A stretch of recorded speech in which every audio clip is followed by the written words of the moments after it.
It is a great honor to be among such a distinguished audience.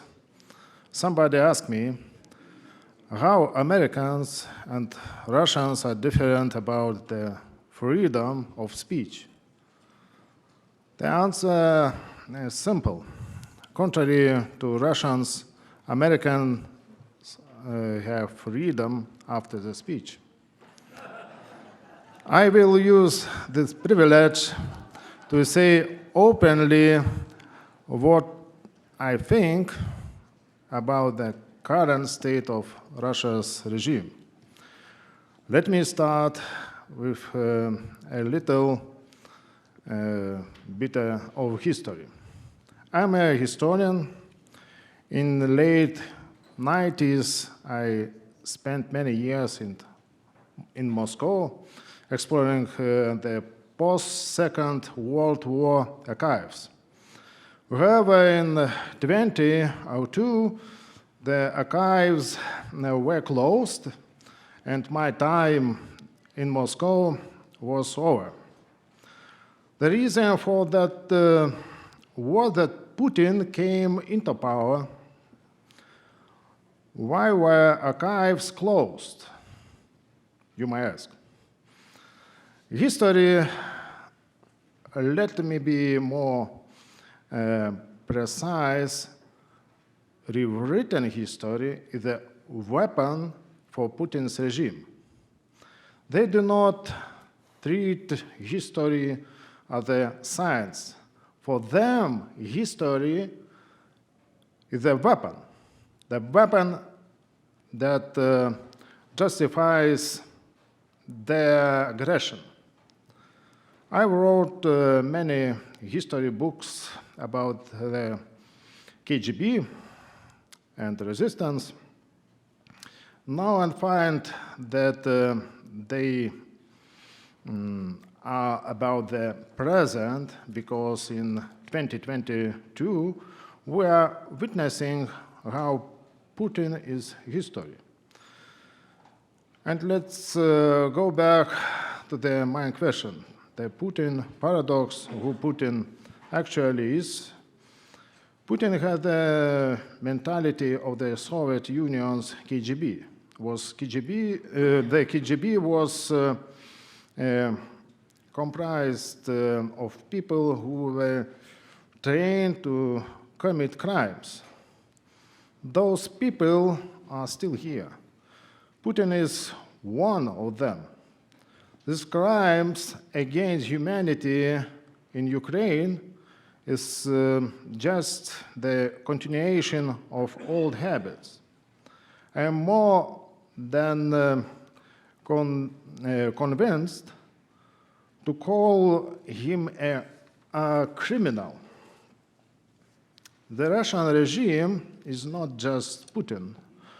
Putin is at the top of the mafia group, but he is not alone. The decisions made in the Russian Federation are not unilateral. Putin is more like a symbol of system. He has not lost his role as a mediator. I call it collective Putin. Such term defines the current system of the Russian Federation more precisely. Sometimes we make a mistake by thinking that this regime's objective is only regain the status of the global power. No. What he wants is to destroy Western democracies.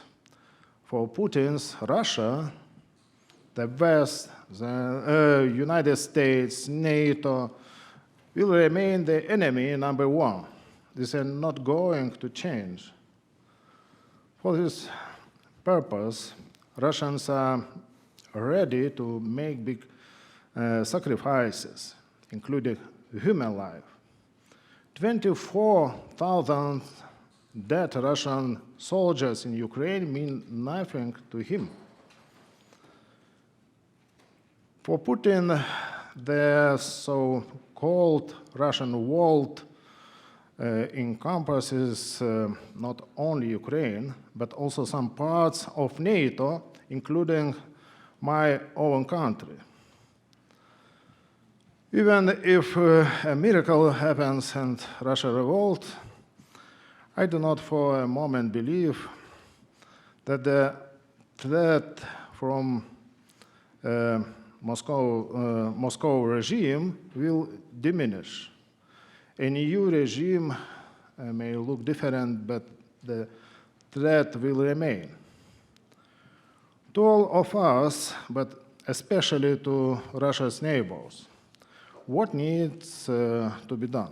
First, Putin's regime cannot be constrained by treaties, meetings, or declarations. It can be constrained only by military power and might. That's why Ukrainians need more United States assistance. That's why in the Baltic states we are calling on strong American permanent presence. Exercise, training are great, but presence of American power in Lithuania is indispensable. I wanted to thank the Congress of the Baltic Security Initiative. This is a great example of American leadership. Second, we should prepare for the long game. I wish, but I have no illusion about democracy in Russia in short term. But I am an optimist from a longer-term perspective. We shall promote democratic agenda. The time will come. We made our capital, Vilnius, a hub for the free world. The Belarusian opposition is based here. Last year, we opened the Taiwanese office. Russians and Chinese are not happy, but we know what is at stake. Third, the world needs America. It needs your leadership, strong military, energy independence, technology sharing, intelligence, free trade. Putin and his Chinese friends will hate it.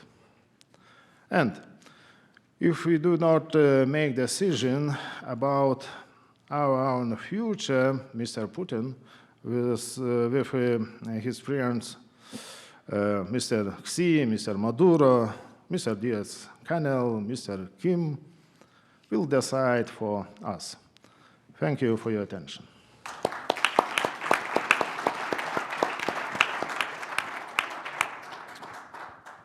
Thanks so much for the Defense Minister for coming here and speaking with us tonight. My name is Josh Rogin. I'm a columnist with the Washington Post. Welcome to our panel.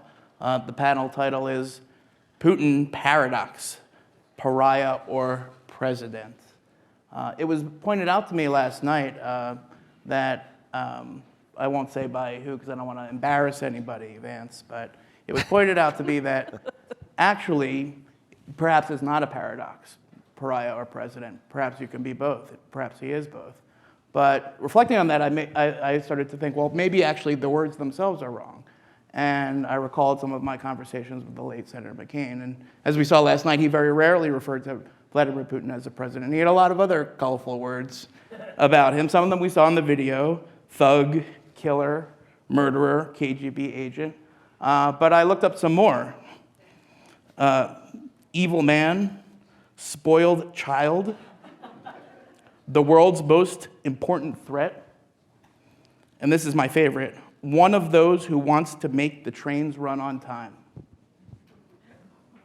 John McCain saw Vladimir Putin not as an anomaly, but as a familiar character in a pattern of aggressive totalitarian dictators. And that's the frame and the lens that he used to analyze our foreign policy, not just with Russia, but with the world.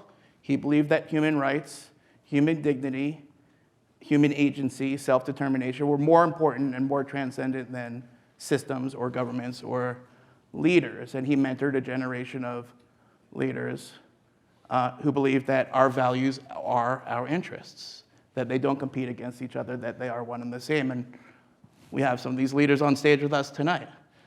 So I'm pleased to introduce the Honorable Tom Malinowski, representing the 5th District of New Jersey, 3rd? 7th. I took a shot. Elisa Massimino, the Executive Director of the... Massimino. Oh, I got the first name right, not the second name. I practiced the first. You've got one more chance. You can get it right, David. The Executive Director of the Human Rights Institute at Georgetown University, and David Kramer, the Managing Director of Global Policy at the George W. Bush Institute. Let me start with you. First of all, Congressman Malinowski, congratulations on your upcoming wedding. Let's give him a round of applause. I remember when I introduced my then fiancée, Allie. Where's Henrietta? Is she here? Can we embarrass her? She skipped this one. Welcome. Welcome to what I would call the extended McCain Institute family. And I'll never forget when I first introduced my then fiancée, Allie, to Senator McCain. It was in the halls of Congress, and he was on his way to a vote. I said, Senator McCain, do you have time? Would you like to meet my fiancée? He stopped his whole crew. Where is she? Where is she? He looked right at her, and he looked her right in the eye and said, there's still time. You don't have to go through with it. So while I would never speak for Senator McCain, Henrietta, I think if you were here, you might say something like, think it through. Congressman Malinowski, let me ask you about the second part of the title, not the president part, the pariah part. Right. Because to be honest, he's not a pariah.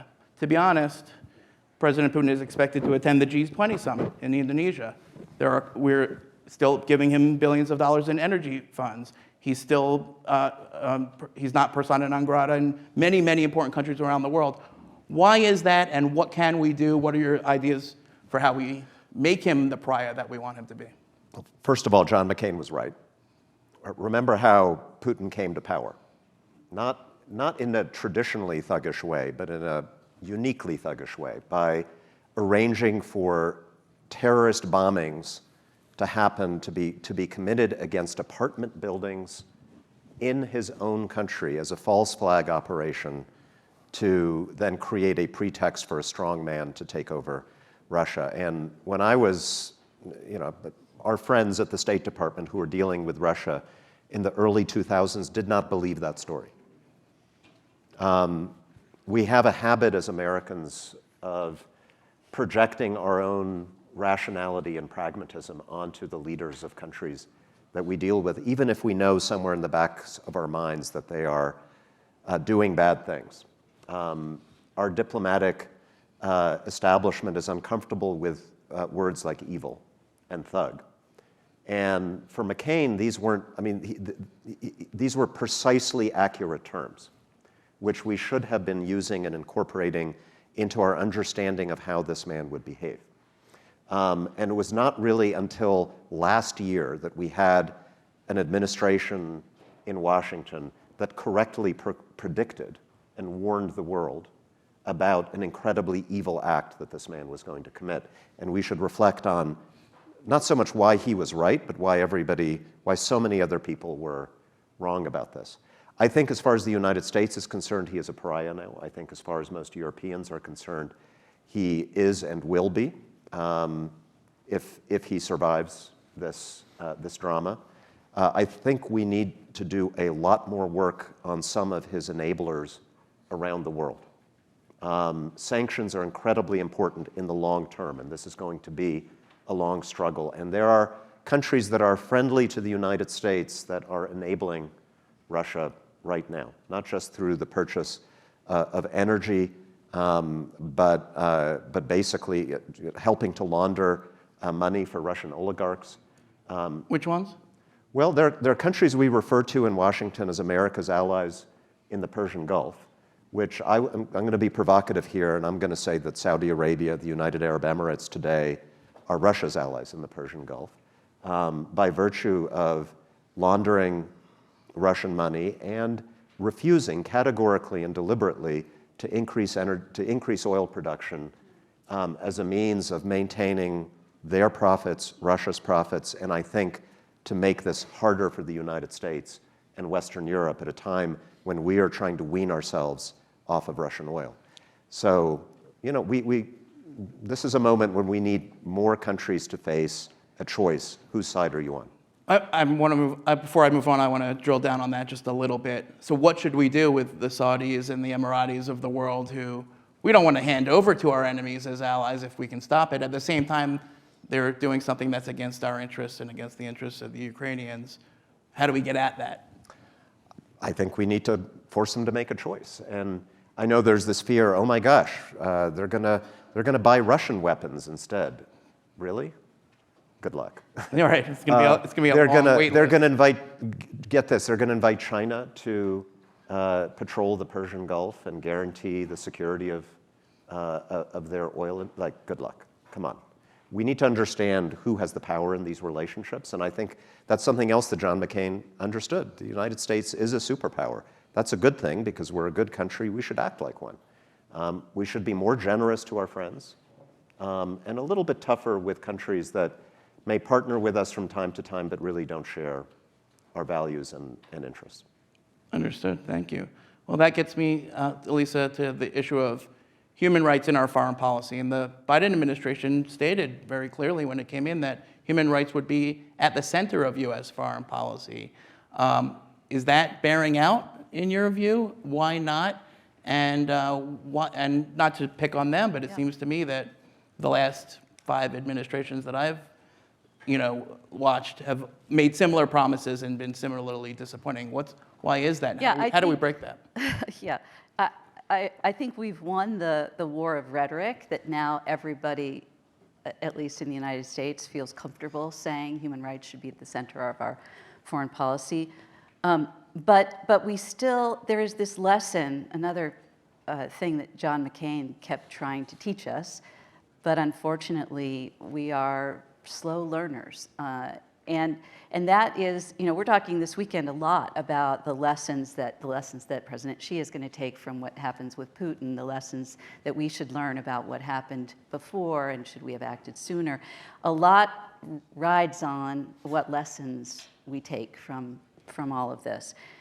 But the essential wisdom of the post-World War II global order and what's at the heart of, with the Universal Declaration of Human Rights, and is that respect for human rights is the foundation of global peace and security and prosperity.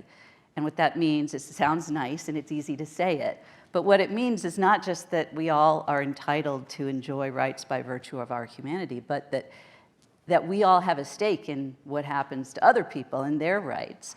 And this was something that John McCain and that Vladimir Karamurza always reminded us, is that when people, autocrats, dictators like Putin start violating their own people's rights, as Putin has been doing for years, that is the warning sign. That's the red flag, because we know we have a stake in that, and we need to recognize it sooner, because we know that broader trouble is down the road whenever that is happening. It was true in Syria. That started with, peaceful protest and advance trying to get democratic reforms, and then the regime tortured some teenagers for writing on a wall. And that, at the time, Americans said, that's awful. It doesn't have much to do with me. And look, this is a story that happens over and over, and it's a lesson that we have to, unfortunately, keep learning. Well, let me ask you then, when I look at China today committing what both the Trump administration and the Biden administration have correctly termed a genocide against Uyghur Muslims in Xinjiang, mass repression of the Tibetans, massive crackdown on freedom and democracy in Hong Kong, surveillance and monitoring, and they're locking 150 million people in their homes right now for no good reason. Are we learning that lesson in China, that how a government treats its people internally will eventually inform how they treat people, if they don't treat their own people well, why would we think they're going to treat people in other countries well? Apply that frame to Yeah. what's going on with. Well, I think that at a certain level, our government knows that, and the American people know that.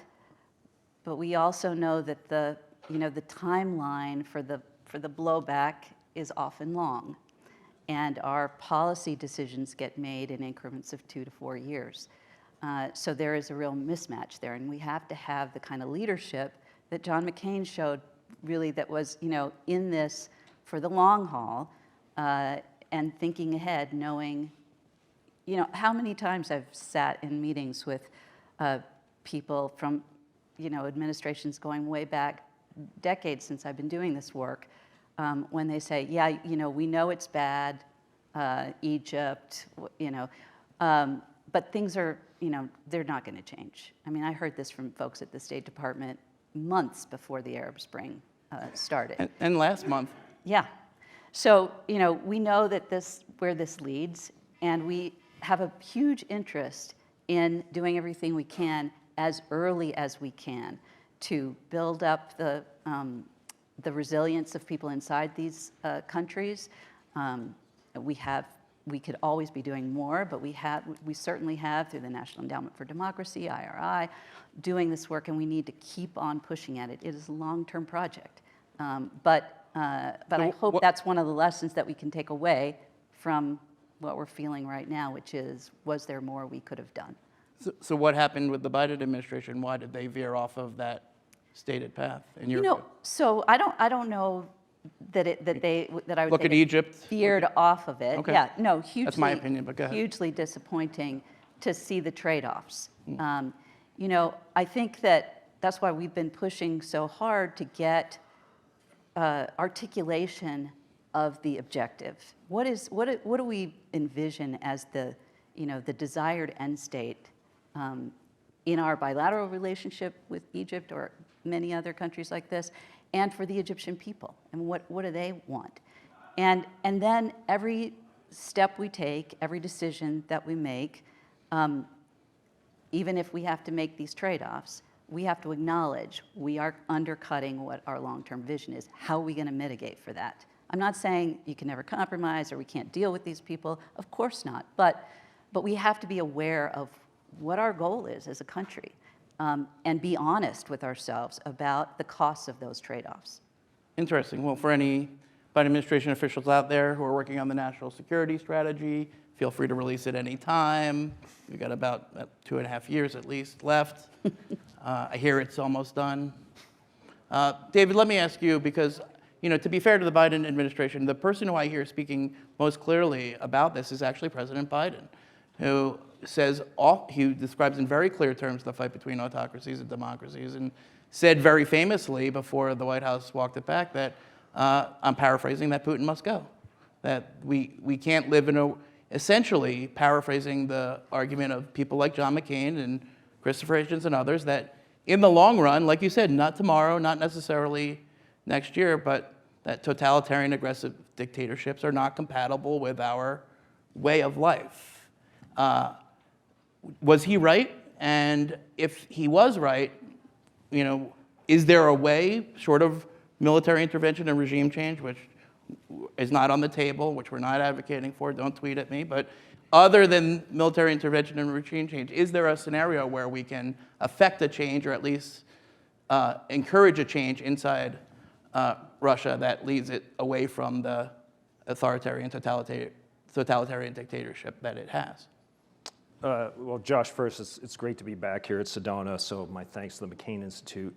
And just, Tom, quickly, on early 2000s, there were some people in the State Department who did not reject the notion that Putin came to power through killing thousands of Chechens, Russian citizens, by the way. So he already had blood on his hands before this latest episode.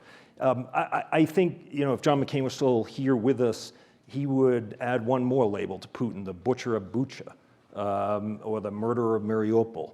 If you look at what's happening in Ukraine today, I don't see how President Biden was wrong. I think he was absolutely right. When he said, for God's sakes, this man cannot remain in power, I would respond to the critics by saying, who wants him to remain in power? When people criticize Secretary Austin for saying our goal is to weaken Russia so that it doesn't threaten Ukraine or anyone else, again, for the critics, who wants Russia to threaten Ukraine or any other country again? They're speaking candidly. They're speaking emotionally. Maybe it was impolitic, but I salute the president for speaking the truth, because I don't think any decent, normal human being should want Vladimir Putin to stay in power one more single day. How many more Chechens, how many more Russians, how many more Georgians, Syrians, Ukrainians does he have to kill? How many more countries does he have to invade before we come to the realization that this man is an existential threat to us, to his neighbors, to his own people? And so I salute what they have said. I'd rather have these words of clarity. I wish they had not been so candid about saying what they are not going to do when it comes to Ukraine. It doesn't make sense to me to telegraph to our enemy that we won't send forces on the ground. I'm not advocating that that's the wrong policy. Just don't tell the enemy that. And so I also salute them for the coordination with allies, the sanctions regime beefing up military presence in the region, and the provision, although I think it was late, providing military assistance to Ukraine. If the intelligence community was predicting Putin was going to invade, then what provocation were we worried about? We should have been providing that military assistance before the invasion, and we were to some degree. But at least they're ramping up now, and so I think they're doing the right thing. Right. We touched on this a little bit at our night owl last night for the two of you who attended, and there was a sort of it was a fascinating discussion. It was off the record, so I won't reveal the details. If you missed it, better luck next year. It'll be in his next column. But the beauty is we can talk about it again, and people won't know. But anyway, we talked about whether or not there was a role for the United States, not just the U.S. government, but the United States overall, in affecting a change of government inside of Russia, and if so, what tools do we actually have? Is it realistic? Is it even something that we ought to be engaged in? And if the answer to that is yes, then what should we do? Well, we need to stop the enabling behavior, and we're finally doing that. We should have sanctioned Russian oligarchs long before the invasion of Ukraine. This ill-gotten money, this dirty money coming in from Russian oligarchs, corrupts our financial systems, it drives up our real estate prices, it pollutes our politics. And so this is something we should have done. I salute Tom for his legislation in this regard. We should, in my view, and hopefully legislation will pass on this, take Russian foreign currency reserves, not just freeze them, seize them. I'm not afraid to use the word reparations. This is what Russia owes to the Ukrainian people.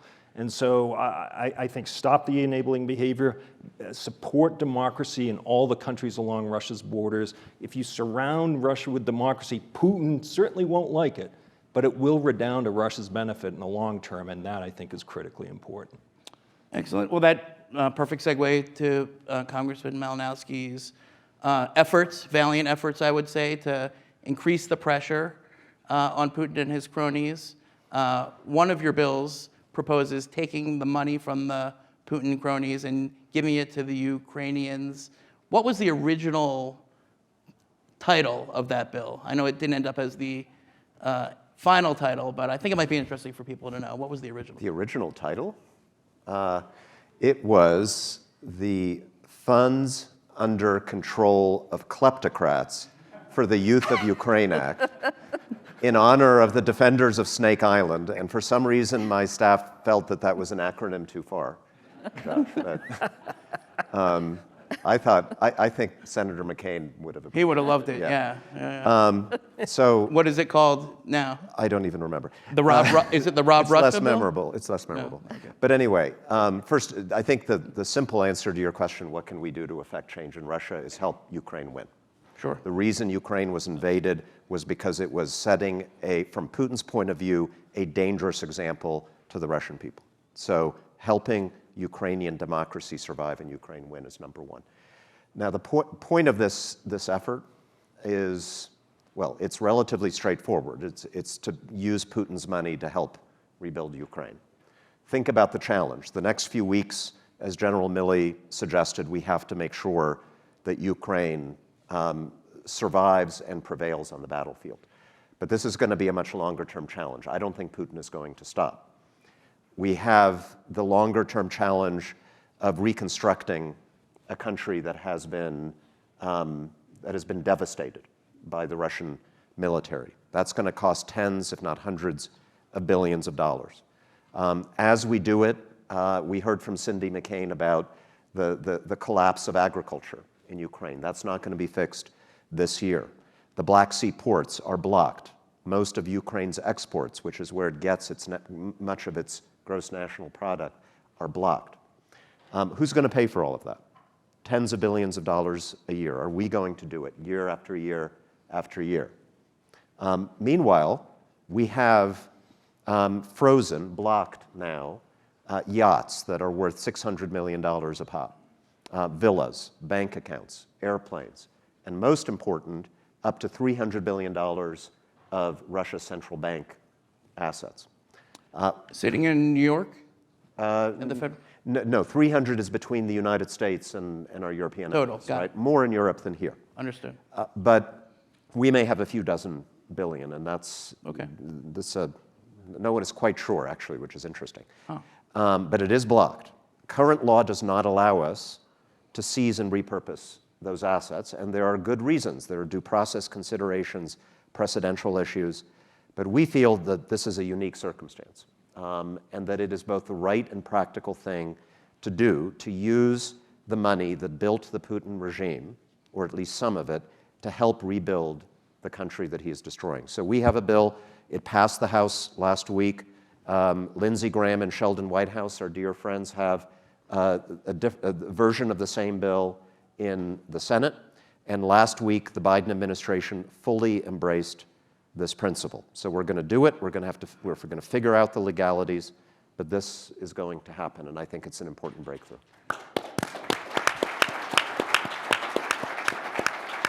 Now, the criticism I always hear when I ask people about this bill is, well, the reason that these countries keep their money in our banks is because they're reliable. They can't be, the money's safe. It becomes subject to the political whims of geopolitics. And next thing you know, if we start seizing all of the Russian government's money in our banks, the Chinese are going to pull out their $1 trillion, and then we're going to have a real problem on our hands.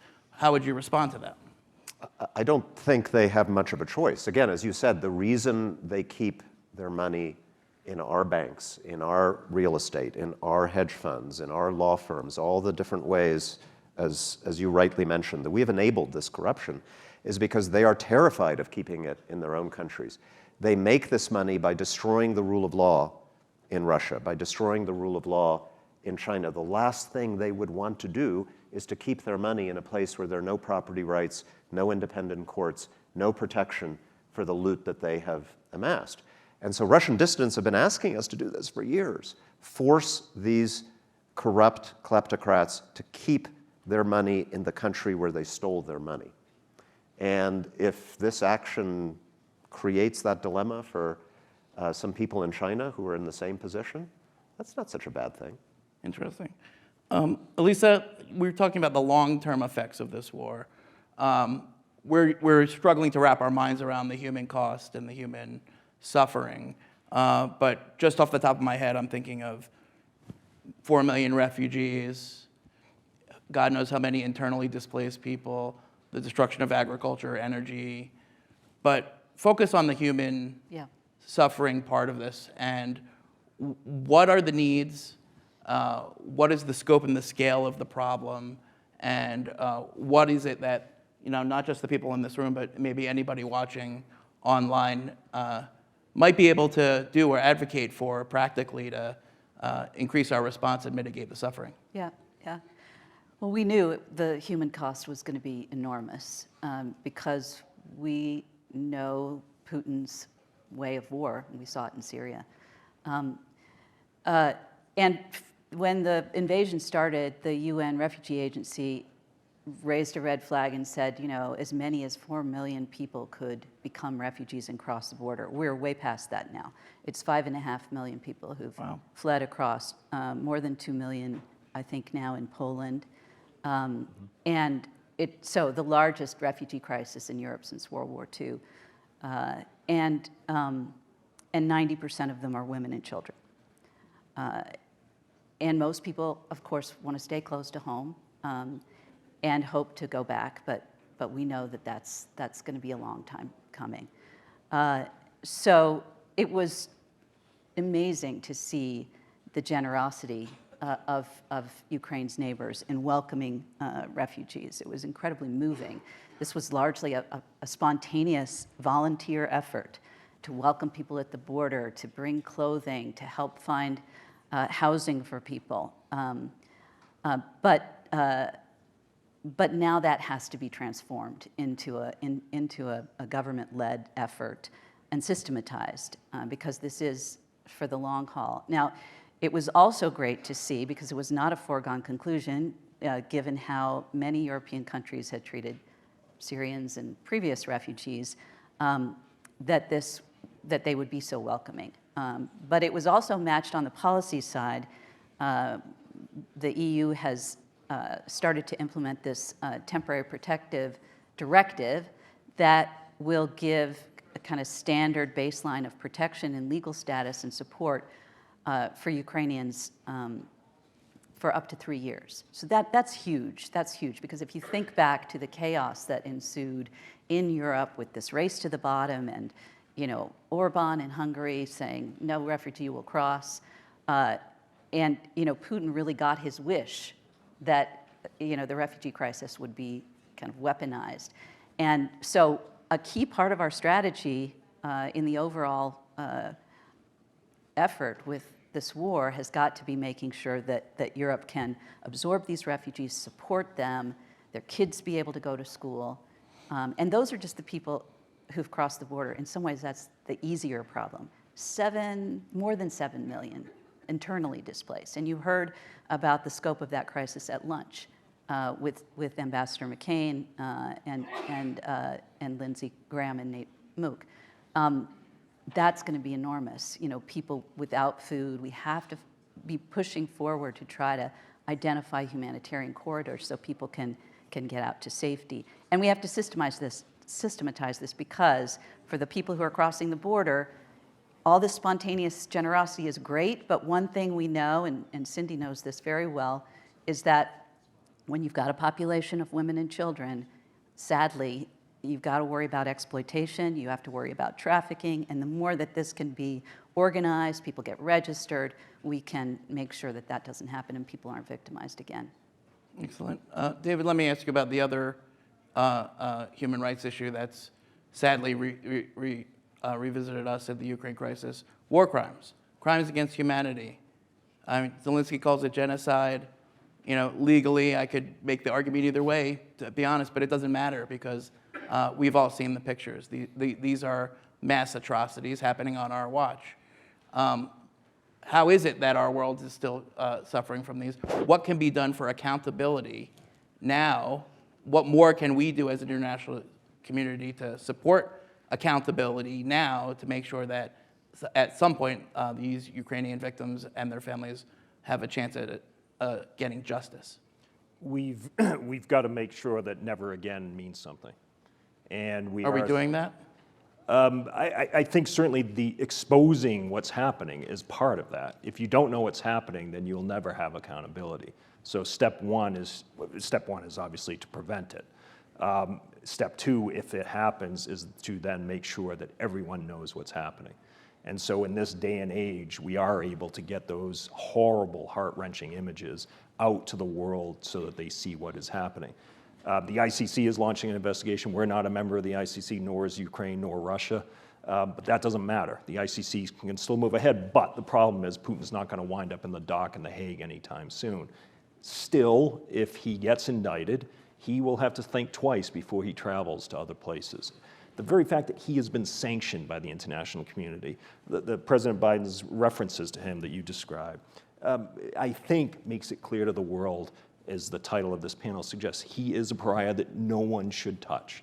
The fact that he can't be in polite company anymore, not that he should have been in the first place, I think is crystal clear to people. The Ukrainians deserve accountability, and it isn't just Putin, it is the people on the ground carrying out the orders. It's why I've argued before, I think we need a more concerted campaign to encourage defections and defiance of orders among soldiers on the ground and among diplomats and others who know better. because if Putin doesn't have the people to carry out his orders, Yep. he's an emperor with no clothes. And an emperor with no clothes might not be emperor anymore. That brings me to Congressman thank you. That brings me to Congressman Malinowski's efforts to encourage a brain drain out of Russia. Part of our long-term effort to make sure that Putin doesn't come out of this better off than before. There are a lot of brilliant Russians who want to leave. They would love to come here. For some reason, we're not, my understanding at least, is that we don't have the rules or the systems in place to make that elegant, much less effective. But you know more about that than me. Why don't you give us your take? So we've all been rightly focused on the Ukrainians who have been fleeing, but as Elisa said, most of them want to go back. And if they all come to the United States, that's a failure of our policy. We want them to be able to go back to a free and safe Ukraine. The Russians, and there may be tens of thousands who have left, they're looking for permanent resettlement, unless Putin somehow goes away. And these are the best and brightest people in the country. They are not supporters of this regime. They have extraordinary talent. I say let's make Putin's loss America's gain, as we have done in the past during the Cold War. The administration has made this part of its proposal. You heard from Senator Graham about the supplemental funding bill. The administration has proposed changing the rules so that we can easily grant skills visas to these talented Russians, and I hope we all come together in a bipartisan way to support that in the coming Where years. do you anticipate the pushback in Congress for that might come from, hypothetically? Well, I hope there's no pushback, but anytime we're talking about opening America's doors to anybody these days, politics sometimes interferes. And I'm confident that in this room, Democrats and Republicans will be united on it. And if I can make a broader point Sure. on that score, Putin is losing, thanks to the Ukrainians and thanks to us. The only way he can win in the long run is if we change, if America changes. We are mostly bipartisan on this in the US Congress. We're completely bipartisan in this room. But we've had some close calls in this country in the last few years. We had a leader who wanted to pull us out of NATO and pull our troops out of Europe. We are not out of the woods. I don't think I need to say much more about that. And I do think, we cannot be complacent about the continued unity, determination, and strength of the United States unless all of us here, Republicans and Democrats, despite our natural differences on social issues, economic issues, even some foreign policy issues, ensure that our respective sides continue to be led by people who share the values of, I think, everybody in this room. On that optimistic note, I'd like to thank all of our panelists for your service and your patriotism, and thank you all for joining us today.